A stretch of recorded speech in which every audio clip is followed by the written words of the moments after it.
Cisco instructor Andrea here, and Module 1 and 2 of CNT 150 are almost all review, and they have really highlighted the most important things in those two modules that you need to know, not only from 140, but things that we'll continue to use all the way through 150.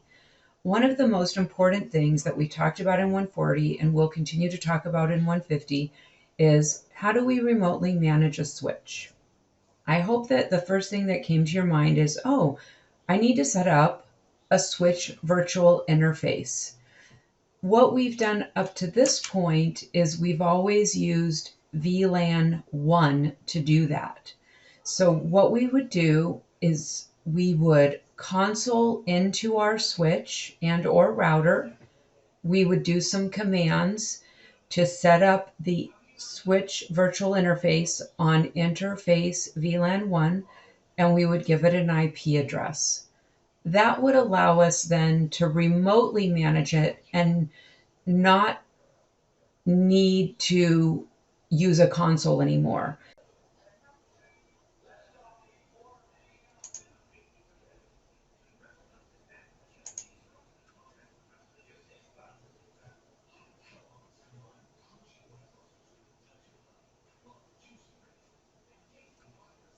Cisco instructor Andrea here.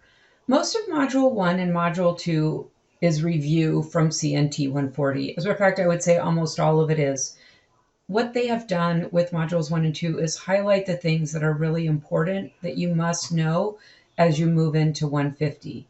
One of those things is, how do we manage a switch? How do we get in and manage a switch? I hope all of you are saying, oh, I would need to configure a switch virtual interface on my device. And I would do that by first consoling into my switch. I would then do some commands in the switch and assign an IP address.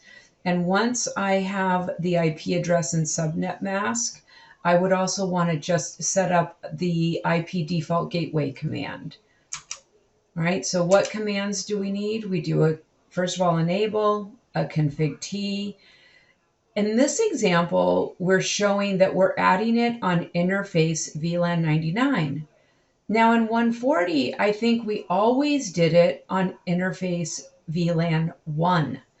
We're going to probably start doing it more often on a different VLAN number because all of 150 is about VLANs. We're going to learn how to use VLANs. Well, one of the reasons we would move the SVI off of VLAN 1 and onto a different VLAN like VLAN 99 is for security. That way, a person who might be nefariously trying to get into your network and they just randomly try VLAN 1, well, we wouldn't have the remote access set up on VLAN 1. We would set it up on something else. We then assign it an IP address, we do the no shutdown command, and we save it.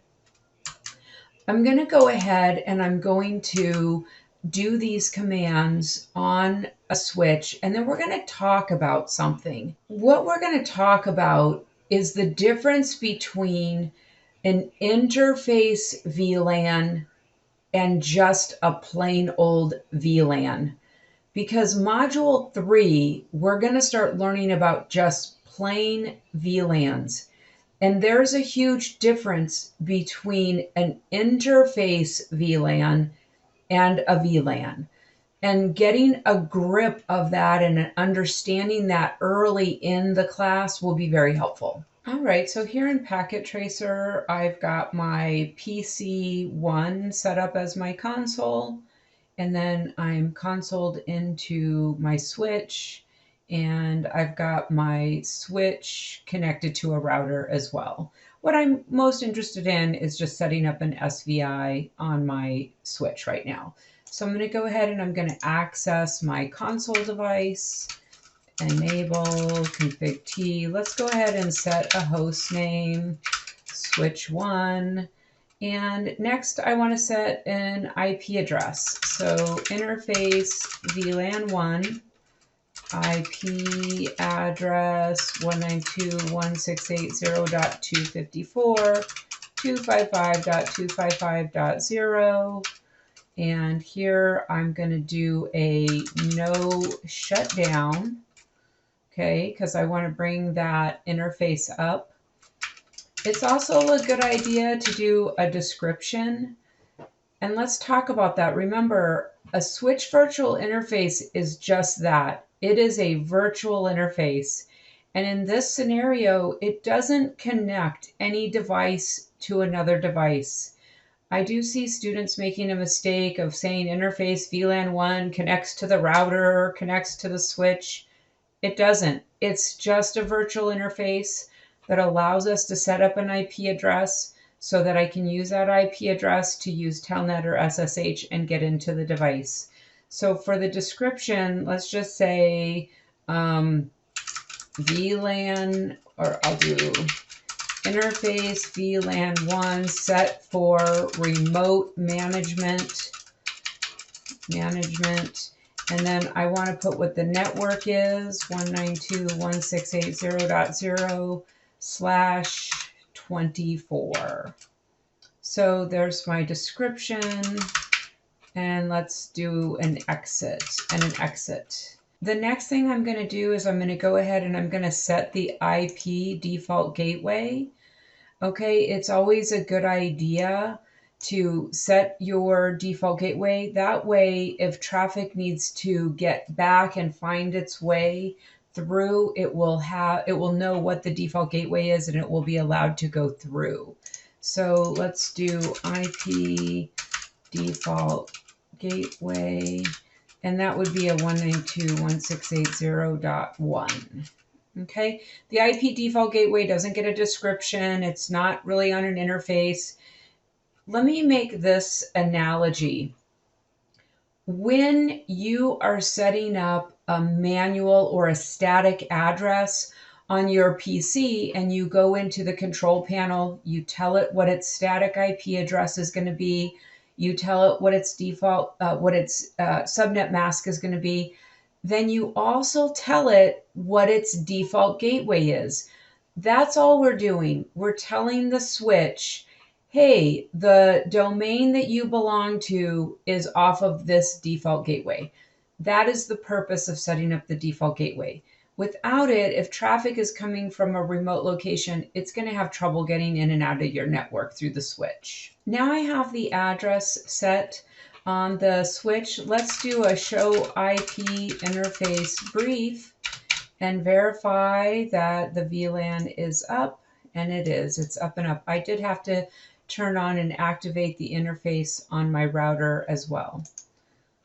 That is an interface VLAN. It's when I actually set an IP address on the switch, and that is so that I can manage that switch. Now there's another type of VLAN, and that is just a VLAN, a virtual local area network. So we've talked a lot about LANs, local area networks. When we've talked about our own personal houses, we've talked about a local area network. My house and all my devices are on their own LAN. In the classroom, those PCs are all on a LAN. Well, what we're going to be learning how to do is how to create virtual LANs. Okay, so when you think about the LAN in the classroom, we might just call that the classroom LAN or LAN 1. It's not an interface. It's literally just a LAN. Well, VLANs allow us to take a LAN and divide it into virtual local area networks. So I could use one switch, and then I could put half of the classroom on the first batch of ports. I could put the second side of the classroom on the other ports, and I could call those VLAN right side, VLAN left side, VLAN human resources, VLAN IT department. There's no difference. It's just that now they're virtual. And this is what I was talking about in one of the other videos with the broadcast domains. We're moving into learning how to create multiple virtual local area networks on our switch and on our routers. If we do a show VLAN brief, what we can see here is VLAN 1, okay? And all of these ports belong to VLAN 1. So you can have multiple ports belonging to a VLAN, just like right here. Now, if I wanted to create a VLAN 2, I could create a VLAN 2, okay? So let's see here.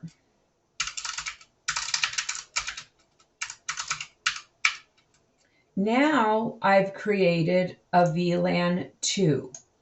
I haven't assigned any of the ports to it, but I will. We're going to learn how to do that. And I can add more VLANs. I could add VLAN 20, okay? I could add VLAN 33. Now notice, these are virtual local area networks. They're not interfaces. They are not interfaces. This is different than interface VLAN 1. This is different than interface VLAN 20, interface VLAN 33. Okay, they're different. These are just VLANs. They don't get an IP address assigned to them, although I could assign them a name. Because just like a LAN, I could call a LAN the Human Resources LAN. Well, I could do the same thing with VLAN 2. I could name it HR for Human Resources. Okay, I could name VLAN 20, and I could name that Customer Service. Okay, let's do another show VLAN brief. All right, so now you can see VLAN 1 is our default VLAN. All the ports belong to VLAN 1. I have VLAN 2, which is called Human Resources. I have VLAN 20, which we call Customer Service. And I haven't named VLAN 33 yet. These are just like LANs. They are not interfaces. They're not virtual interfaces. So that's the importance that I want you to walk away from this video with. That interface VLANs, I would set an IP address on them, and I use them as virtual addresses that would allow me to get into the device. And there's other things you can do with virtual interfaces, VLAN interfaces, that we'll learn later. Right now, all we've learned is how to use it as a remote management tool. But again, there's a difference between a VLAN and an interface VLAN.